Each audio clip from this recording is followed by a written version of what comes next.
قرآن مجید میں وضو کا طریقہ، سورۃ المائدہ آیت 6، آیت کے ترجمے کے آخری حصے کو آپ دیکھیے، وَلِيُتِمَّ نِعْمَتَهُ عَلَيْكَ، یہ طہارت، یہ وضو، یہ غسل، یہ تیمم، یہ سب کچھ کیا ہے؟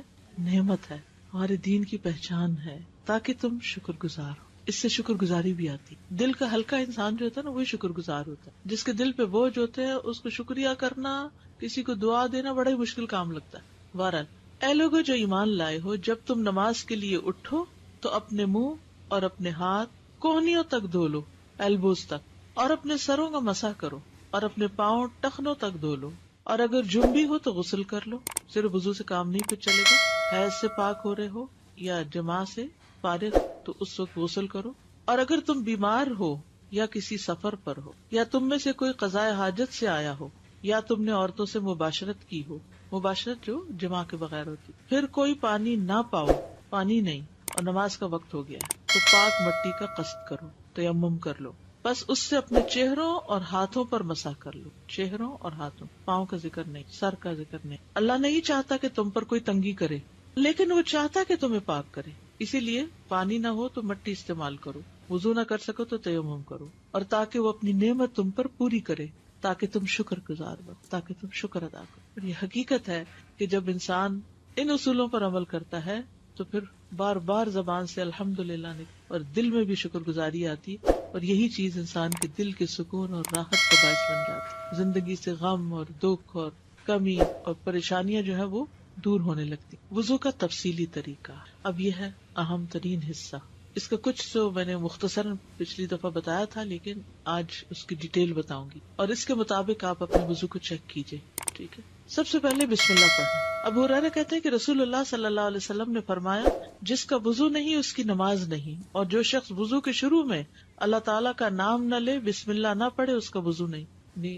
دل میں نیت ہوگی اور بسم اللہ زبان سے جو پڑھی جائے گی، اس سے وضو کا آغاز ہوگا۔ لیکن مشکل یہ ہو گئی ہے کہ ہمارے وضو کے مقامات غسل خانے کے اندر ہوتے ہیں، واش روم میں، ایک ہی کمرے میں ٹوائلٹ بھی، ایک ہی کمرے باتھ ٹب بھی وہیں، سنک سب کچھ وہیں، بلکہ وارڈ روم وہیں، بیڈ روم چھوٹا ہوتا ہے اور واش روم بڑا، میک اپ اور کلر کرنا، ہر چیز کا اسٹیشن ایک ہی جگہ ہے۔ جو بک شیلف، یہ سب دیکھ کے تو مجھے کبھی سمجھ نہیں آتی کہ انسان کی عقل کو کیا ہو گیا۔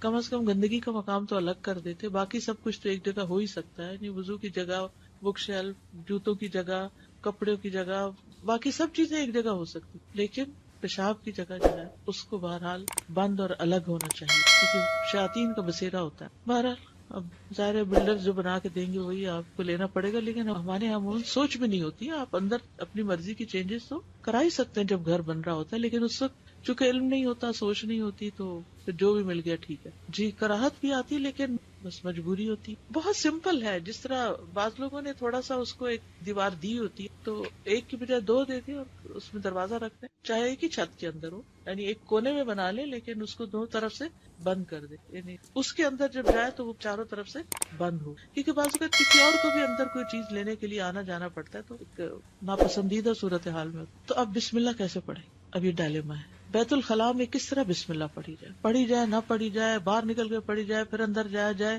کریں تو کریں کیا؟ اللہ تعالیٰ کے نام کی تعظیم کی وجہ سے قضاء حاجت کی جگہ میں اللہ تعالیٰ کا ذکر کرنا ناپسندیدہ ہے، جو کہ نجس جگہ ہے اور شیاطین کے رہنے کا ٹھکانہ ہے، شیاطین کے رہنے کا ٹھکانہ۔ تو اس صورت میں جب بیت الخلاء میں وضو کرنا ہو تو انسان داخل ہونے سے پہلے ہی بسم اللہ پڑھ لے، ٹھیک ہے؟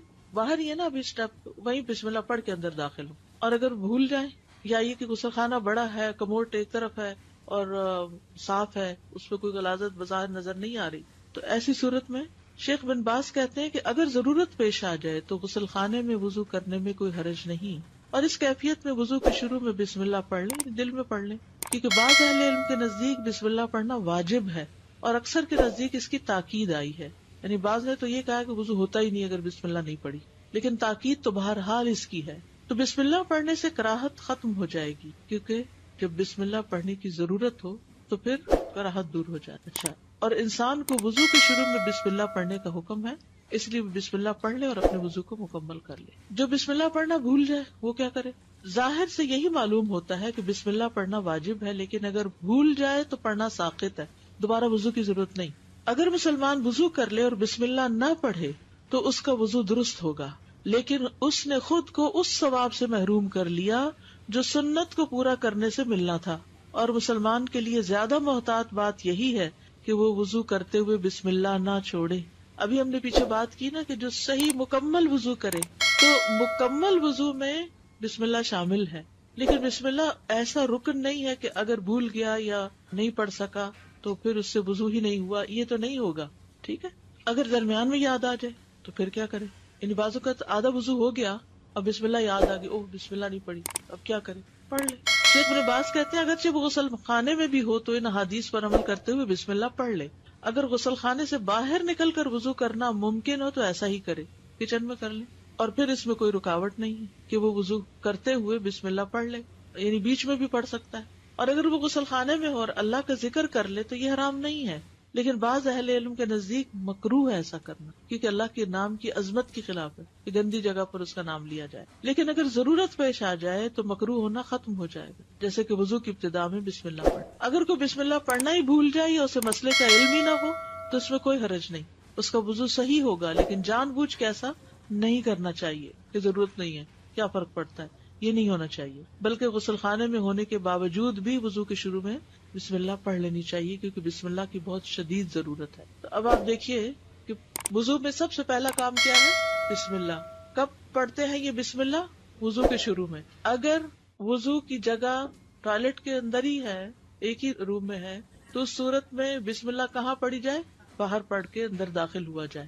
یعنی بے شک آپ نے پہلے یعنی کہ ٹوائلٹ استعمال کرنا ہے، بسم اللہ پڑھ کے اندر داخل ہو جائے اس نیت سے کہ میں نے وضو بھی کرنا ہے، اور پھر ٹوائلٹ استعمال کر کے پھر آپ وضو کر لیں۔ اگر باہر سے پڑھنا بھول گیا اور جب وضو کرنے لگے ہاتھوں پہ پانی ڈالنے لگے تو یاد ہے تو کیا کرے؟ پڑھ لے، ٹھیک ہے۔ اگر بسم اللہ پڑھنا بھول ہی گیا سرے سے تو کیا وضو ہو گیا؟ ہو گیا، واضح۔ نمبر 2، ہاتھ دھونا۔ ہاتھ دھونا، مقدام بن مادی کرب کندی رضی اللہ عنہ کہتے ہیں کہ رسول اللہ صلی اللہ علیہ وسلم کے پاس وضو کا پانی لایا گیا۔ کیا لایا گیا؟ وضو لایا گیا۔ آپ صلی اللہ علیہ وسلم نے وضو کیا، پس آپ نے اپنی دونوں ہتھیلیاں 3 بار دھوئیں۔ یہ دونوں ہتھیلیاں 3 بار، ان کو ہتھیلی کہا جاتا ہے، اور ہاتھ جو ہے وہ سارے کے اوپر اطلاق ہو جاتا ہے، ٹھیک ہے۔ یہ ہتھیلی جو ہے اتنا حصہ، اور پہلے دائیں پھر بائیں، ٹھیک ہے، پہلے دایاں پھر بائیں پھر دایاں۔ وضو کی ابتدا ہاتھ سے کرنا۔ عبد الرحمن بن جبیر بن نفیر اپنے والد سے روایت کرتے ہیں کہ ابو جبیر کندی رسول اللہ صلی اللہ علیہ وسلم کے پاس آئے تو رسول اللہ صلی اللہ علیہ وسلم نے ان کے لیے وضو کا پانی لانے کا حکم دیا اور فرمایا ابو جبیر وضو کرو۔ ابو جبیر نے منہ سے وضو کرنا شروع کر دیا، یعنی ہاتھ سیدھا منہ دھویا۔ تو رسول اللہ صلی اللہ علیہ وسلم نے انہیں فرمایا اپنے منہ سے شروع نہ کرو، کیونکہ کافر اپنے منہ سے شروع کرتا ہے، یعنی وہ پہلے ہتھیلیاں نہیں دھوتے، ڈائریکٹ چہرے سے۔ اس زمانے میں وہاں لوگ ایسا کرتے ہوں گے۔ پھر رسول اللہ صلی اللہ علیہ وسلم نے وضو کا پانی منگوایا اور اس ترتیب سے وضو کیا کہ اپنے ہاتھ دھوئے حتیٰ کہ ان کو صاف کیا، پھر کلی کی اور سو آن۔ دائیں جانب سے وضو کرنا۔ حضرت عائشہ کہتی ہے کہ نبی صلی اللہ علیہ وسلم ہر کام میں جہاں تک ممکن ہوتا دائیں جانب سے شروع کرتے، یعنی دائیں جانب سے شروع کرنے کو پسند کرتے تھے۔ یہ صحیح بخاری کی روایت ہے۔ کنگھی کرنے اور وضو کرنے میں بھی، یعنی وضو کا خاص طور پر ذکر آیا ہے۔ ایک اور حدیث میں آپ نے فرمایا جب تم لباس پہنو اور جب تم وضو کرو تو اپنی دائیں جانب سے شروع کیا کرو۔ جیسے آپ نے پاجامہ پہنا ہے، جراب پہنی ہے، جوتا پہنا ہے، تو کیا کرو؟ دائیں جانب۔ وَإِذَا تَوَضَّأْتُمْ فَابْدَؤْوا بِأَيْمَانِكُمْ، یعنی دائیں ہاتھ سے شروع کیا جائے پھر بایاں ہاتھ دھویا جائے۔ ہاتھوں کی صفائی میں مبالغے کا حکم۔ مبالغہ کہتے ہیں اچھی طرح، خوب۔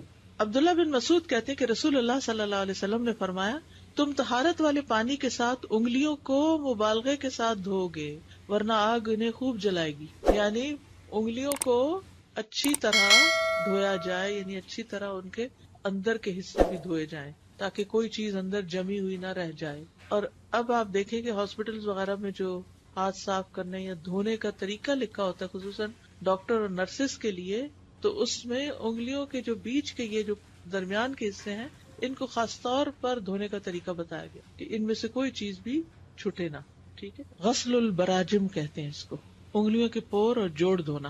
حضرت عائشہ کہتی ہے کہ رسول اللہ صلی اللہ علیہ وسلم نے فرمایا 10 چیزیں فطرت ہیں، مونچھیں کتروانا، داڑھی بڑھانا، مسواک کرنا، ناک میں پانی ڈالنا، ناخنوں کا کاٹنا، جوڑ دھونا، بغل کے بال اکھیڑنا، زیر ناف بال صاف کرنا ریزر وغیرہ سے، پانی سے استنجا کرنا۔ براجم جو ہے یہ برجمہ کی جمع ہے، یہ انگلیوں کے پوروں میں گریں ہوتی ہیں جن میں میل جمع ہو جاتی. یہ انگلیوں کے جوڑ ہوتے ہیں جو انگلیوں کے جڑوں کے درمیان ہوتے ہیں. ٹھیک ہے، یعنی دونوں چیزیں اس میں شامل ہیں. یہ جوڑ ہے نا انگلی کا، اس کا پچھلا حصہ، اس کے اندر بھی کچھ پھنسا ہو سکتا ہے. آپ اپنے خواتین خصوصاً ینگ صاف ستھرے ہاتھوں کو مت دیکھیں. وہ جو مزدور کام کرتے ہیں اور جو لوگ ہینڈی مین ہوتے ہیں اور خصوصاً ہیوی ہاتھ ہوتے ہیں جن کے، اور ان کے بھاری بھاری ہاتھوں میں یہ بڑی بڑی جھریاں ہوتی ہیں اور ان کے اندر بھی کچھ نہ کچھ جمع ہو جاتا ہے. تو یعنی ہمارا دین تو سب کے لیے ہے نا. اگر آپ کے لیے مجھے تو ضرورت نہیں محسوس ہوتی، میں تو ٹھیک ہے صاف ہے، تو کچھ نظر نہیں آ رہا. تو بعض اوقات آٹا لگ جاتا ہے، آٹا تو ناخنوں پر بھی لگ جاتا ہے. تو کوئی بھی چیز لگی ہو تو اس کو خوب مل کے دھونا چاہیے. انگوٹھی کی جگہ دھونا، یعنی انگوٹھی کو بھی گھما لیں. ابن سیرین وضو کرتے وقت انگوٹھی کی جگہ بھی دھویا کرتے تھے. ٹھیک، اب یہ ہو گیا دوسرا حصہ، ہاتھ دھونا. کیسے دھوئیں گے؟ کتنی بار دھوئیں گے؟ 3 دفعہ. کون سا ہاتھ پہلے دھوئیں گے؟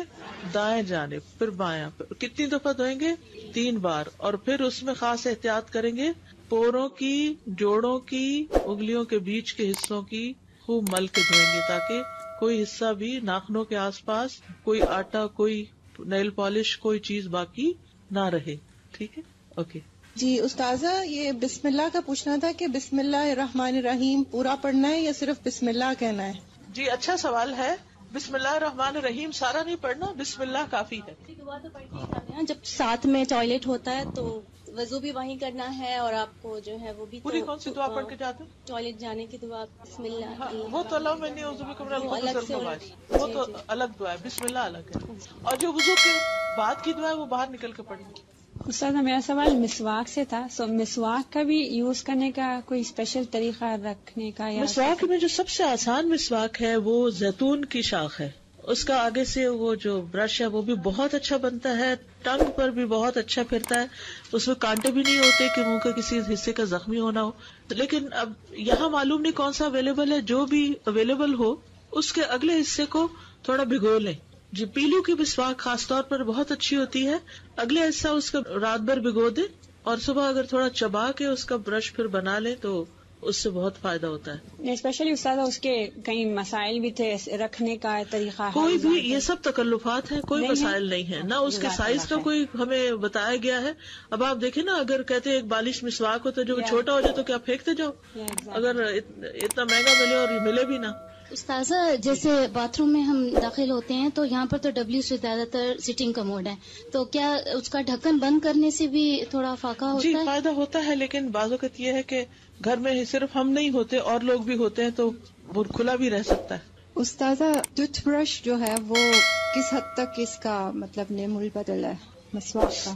اعلیٰ درجہ تو مسواک ہی کا ہے، نمبر 2 درجہ پھر ٹوتھ برش کا ہوتا ہے. اگر ٹوتھ برش کیا اور وضو کر لیا تو ہاں فائدہ تو ہوگا انشاءاللہ. تو نہ ہونے سے بہتر ہے. ہاں جی، میں بعض دفعہ ایسے بھی کرتی ہوں کہ ٹوتھ برش کر کے مسواک پھر ہلکی سی مار دیتی ہوں میں تاکہ سنت پوری ہو جائے. ٹھیک ہے. نیل پالش سے ناخن خشک رہ جاتے ہیں کیونکہ وہ اس پر لیئر بنا دیتی ہے. ویسے بھی لانگ ٹرم نیل پالش لگانا جو ہے نا صحت کے لیے بھی اچھا نہیں، کیونکہ ہمارے ناخن بھی سانس لیتے ہیں اور ان کا ہم سانس بند کر دیتے ہیں پینٹ کر کے ان کو. جی وضو نہیں ہوتا، بس مہینے میں 4-5 دن لگا لیں. کلی کرنا اور ناک میں پانی ڈالنا. رسول اللہ صلی اللہ علیہ وسلم نے فرمایا کلی کرنا اور ناک میں پانی چڑھانا فطرت سے تعلق رکھتا ہے. یہ 2 عربی کے لفظ بھی یاد کر لیجئے، المضمضہ والاستنشاق، اور ایک استنثار بھی ہوتا ہے. یہ لکھا ہوا سامنے، مضمضہ والاستنشاق اور استنثار. ٹھیک ہے. مضمضہ کہتے ہیں کلی کرنے کو، منہ میں پانی ڈال کے اس کو باہر نکالنا. استنشاق ہوتا ہے ناک میں پانی چڑھانا، بس وہ ساتھ ہی نکل آتا ہے. لیکن استنثار ہوتا ہے پانی چڑھا کے اس کو جھاڑنا بھی، ناک جھاڑنا. ٹھیک ہے. ایک ہی چلو سے دونوں کام، پانی خود ہی کم لگے گا. ایک دفعہ پانی لیا، اسی سے کلی کی اور اسی سے ناک میں پانی چڑھا دیا، پھر دوسری دفعہ پانی لیا، اسی سے کلی، اسی سے ناک میں پانی، تیسری دفعہ پانی. ٹھیک ہے. 3 دفعہ پانی لیا جائے گا لیکن کلی اور ناک میں دونوں میں کٹھا ہی ایک ہی چلو سے ہو جائے گا. عبداللہ بن زید رضی اللہ عنہ سے روایت ہے، انہوں نے برتن سے اپنے دونوں ہاتھوں پہ پانی انڈیلا اور ان کو دھویا، پھر دھویا، یا یوں کہا کہ ایک ہی چلو سے کلی کی اور ناک میں پانی ڈالا. 3 بار ایسا کیا. عبد خیر کہتے ہیں میں نے علی رضی اللہ عنہ کو دیکھا کہ ایک کرسی لائی گئی، آپ اس پر بیٹھے، پھر پانی کا ایک کوزہ لایا گیا، آپ نے اپنا ہاتھ 3 بار دھویا، پھر کلی کے ساتھ ہی ناک میں بھی پانی چڑھایا، دونوں ایک چلو کے ساتھ. یہ ہے ایک طریقہ، اور اس میں جو اسناد ہیں وہ زیادہ مضبوط ہیں اور بہتر طریقہ یہ ہے. دوسرا طریقہ، دونوں کاموں کے لیے علیحدہ علیحدہ پانی لینا، پہلے 3 دفعہ کلی کرنا، پھر 3 دفعہ ناک میں پانی ڈالنا. شقیق بن سلمہ نے کہا کہ میں نے علی اور عثمان رضی اللہ عنہم کو دیکھا کہ انہوں نے اعضائے وضو کو 3 دفعہ دھویا، پھر دونوں نے فرمایا کہ نبی صلی اللہ علیہ وسلم نے اسی طرح وضو کیا تھا، اعضائے وضو کو 3 دفعہ دھویا. اور شقیق نے بیان کیا کہ ان دونوں نے کلی علیحدہ کی تھی اور ناک میں علیحدہ پانی ڈالا تھا. تو یہ طریقہ بھی غیر مسنون نہیں ہے، اگرچہ پہلا طریقہ زیادہ بہتر ہے. اس حدیث کو حافظ زبیر علی زئی نے حسن لذاتی ہی کہا ہے. علم الحدیث اگر آپ نے پڑھا ہو تو اس میں حسن اور حسن لذاتی ہی اور حسن لغیری ہی، حسن کی 2 قسمیں آتی ہیں نا. ناک میں اچھی طرح پانی چڑھانا. لقیط بن صبرہ سے روایت ہے، وہ کہتے ہیں کہ میں نے کہا اے اللہ کے رسول مجھے وضو کے بارے میں بتائیں، تو آپ نے فرمایا وضو خوب اچھی طرح کیا کرو اور انگلیوں کے درمیان خلال کیا کرو اور ناک میں خوب پانی چڑھایا کرو، سوائے اس کے کہ تم روزے سے ہو. روزے سے ہو تو پھر کیوں نہیں زیادہ ناک میں پانی چڑھانا، حلق میں چلا جائے گا. حلق سے کہاں چلا جائے گا؟ پیٹ میں. تو کوئی چیز جو پیٹ میں اترے اس سے روزہ خراب ہو جاتا ہے. اچھا، اب یہ جو دونوں طریقے میں نے آپ کو بتائے ہیں، کلی اور ناک میں پانی ڈالنے کے اور صاف کرنے کے، یہ اس لیے بتانا ضروری تھا کہ آپ ان میں سے جو بھی طریقہ اختیار کریں وہ آپ کی چوائس پر ہے. لیکن ہم بہت جلد ججمنٹل ہو جاتے ہیں اور دوسروں کو غلط ثابت کرنا شروع کر دیتے ہیں. تو اگر علم ہوتا ہے تو پھر انسان سے یہ نقص دور ہو جاتا ہے اور دین میں ایک وسعت بھی آتی ہے. بہت سے جھگڑے تو وہیں شروع ہو جاتے ہیں، میاں بیوی کا جھگڑا ہو یا کہیں لوگوں کے درمیان آپ وضو کر رہے ہیں اور کچھ نہیں تو بدگمانی لے کے تو ضرور اٹھیں گے کہ کیسے جاہل لوگ ہیں، انہیں یہ نہیں پتا کہ کلی کیسے کرتے ہیں. خصوصاً جب آپ حج پہ جاتے تو اس وقت تو خوب موقع ملتا ہے، کیونکہ آپ بہت حد تک پرائیویسی رکھ ہی نہیں پاتے. وہاں تو وضو بھی آپ کو لوگوں کے سامنے کرنا اور نمازیں بھی لوگوں کے سامنے پڑھنی ہے. سارا وقت پھر لوگوں کی گفتگو بھی مذہبی ہوتی ہے، تو مذہبی گفتگو میں عموماً پھر جھگڑے والے پہلو زیادہ ہوتے ہیں. تو اگر آپ کو پتا ہوگا بھائی اس کی گنجائش ہے تو پھر آپ دوسروں کی زیادہ خبر نہیں لیں گے. ناک جھاڑنا. ابو ہریرہ رضی اللہ عنہ سے روایت ہے، رسول اللہ صلی اللہ علیہ وسلم نے فرمایا جب تم میں سے کوئی وضو کرے تو اپنے ناک میں پانی ڈالے اور اسے جھاڑے، اس سے بہت سی گندگی جو ہے وہ دور ہو جاتی ہے جو سانس لیتے ہوئے بالوں کے ساتھ ناک کے اٹک جاتی. ایک اور حدیث ہے، ابو ہریرہ رضی اللہ عنہ محمد رسول اللہ صلی اللہ علیہ وسلم سے روایت کرتے ہیں، پھر انہوں نے کچھ احادیث بیان کی اور ان میں سے ایک یہ بھی تھی کہ رسول اللہ صلی اللہ علیہ وسلم نے فرمایا جب تم میں سے کوئی وضو کرے تو اپنے دونوں نتنوں سے ناک میں پانی کھینچے پھر ناک جھاڑے. پانی کھینچنا جو ہے یہ بھی بہت سی بیماریوں کا علاج ہے. خاص طور پر ایک چھوٹا سا ٹوٹکا ہے کہ جب زکام شروع ہو رہا ہو یا ایون بہت بہہ بھی رہا ہو تو دوائیوں سے اس کو زیادہ اتنا فائدہ نہیں ہوتا، کیونکہ جو ایک شروع ہو گیا ہے اس نے اب اپنے انتہا کو پہنچ لیا. لیکن کمفرٹ کے لیے انسان کچھ چیزیں کرتا ہے. تو اگر آپ اس میں بھی پانی خوب ناک میں چڑھا کے ناک صاف کرتے ہیں تو بہت جلدی آرام آ جائے گا آپ کو انشاءاللہ. اول تو یہ کہ اگر عمومی عادت ہے ناک پراپر صاف کرنے کی تو یہ جو ENT کے امراض ہیں ان سے آپ بچ جائیں گے انشاءاللہ. جو شخص ہر روز صبح حلق تک مسواک سے اپنا ٹوتھ برش سے نہ کریے گا، حلق تک اپنا سب کچھ صاف کرتا ہو اور ناک اچھی طرح صاف کرتا ہو تو اس کو ایسی بیماریاں لگیں گی کم. اور اگر ہو گئی ہے کوئی اور کرنا شروع کر دیں تو انشاءاللہ تعالی افاقہ بھی جلد ہوگا، کیونکہ ہمارا دین جو چیزیں ہمیں بتاتا ہے نا اس میں ہماری آخرت کے ساتھ ساتھ دنیا کا بھی فائدہ ہے. بائیں ہاتھ سے ناک جھاڑنا یعنی پانی ڈالیں گے دائیں ہاتھ سے، تو اس دن کسی نے سوال کیا تھا پانی ڈالیں گے دائیں ہاتھ سے اور ناک جھاڑیں گے بائیں ہاتھ سے، کیونکہ جب آپ ڈال رہے ہیں نا پانی تو اس میں کوئی حرج نہیں ہے، تو آپ کا ہاتھ گندا نہیں ہوتا. لیکن جب آپ جھاڑتے ہیں تو گندا ہوتا، تو ہر گندے کام کے لیے لیفٹ ہینڈ رکھا گیا. حضرت علی سے مروی ہے انہوں نے وضو کا پانی منگوایا، پھر اس سے کلی کی اور ناک میں پانی چڑھایا اور اپنے بائیں ہاتھ سے جھاڑا. بس انہوں نے اس طرح 3 مرتبہ کیا اور پھر فرمایا یہ ہے اللہ کے نبی کا وضو. ٹھیک ہے صلی اللہ علیہ وسلم. کلی یا ناک دھوئے بغیر وضو مکمل نہیں ہوتا. ٹھیک ہے. شیخ صالح الفوزان کہتے ہیں جو اپنا چہرہ دھو لے لیکن کلی کرنا اور ناک میں پانی ڈالنا چھوڑ دے یا ان میں سے کسی ایک کو بھی ترک کر دے تو اس کا وضو صحیح نہیں ہوگا، کیونکہ منہ اور ناک چہرے میں شامل ہے. جب قرآن میں آتا ہے نا اپنا منہ دھو لو یعنی چہرہ دھو لو، تو یہ منہ بھی چہرے کے اندر ہی ہے نا، چہرے کے ساتھ ہی ہے، یہ الگ تو نہیں کوئی چیز. اسی طرح ناک بھی چہرے کے اندر ہی شامل ہے. اور نبی صلی اللہ علیہ وسلم نے کلی بھی کی اور ناک میں بھی پانی چڑھایا. تو اب آپ کو کلی اور ناک میں پانی چڑھانے کا طریقہ آ گیا. دونوں طریقے ہیں. افضل طریقہ ایک ہی چلو سے ہے، لیکن اگر آپ کو بچپن سے عادت پڑی ہوئی تو 60 سال کی عمر میں شاید عادت تبدیل کرنا مشکل ہو، مگر کچھ لوگ واقعی محنت کرتے ہیں اور وہ کرتے کرتے کرتے کامیاب ہو جاتے ہیں، کیونکہ پرانی عادتوں کو بدلنا ایک بڑا مشکل کام ہوتا ہے. ہم عادت کے غلام ہوتے ہیں، ہم سوچتے تھوڑی ہیں، ہم وہ اچانک کرنا شروع ہو جاتے ہیں اور روٹین میں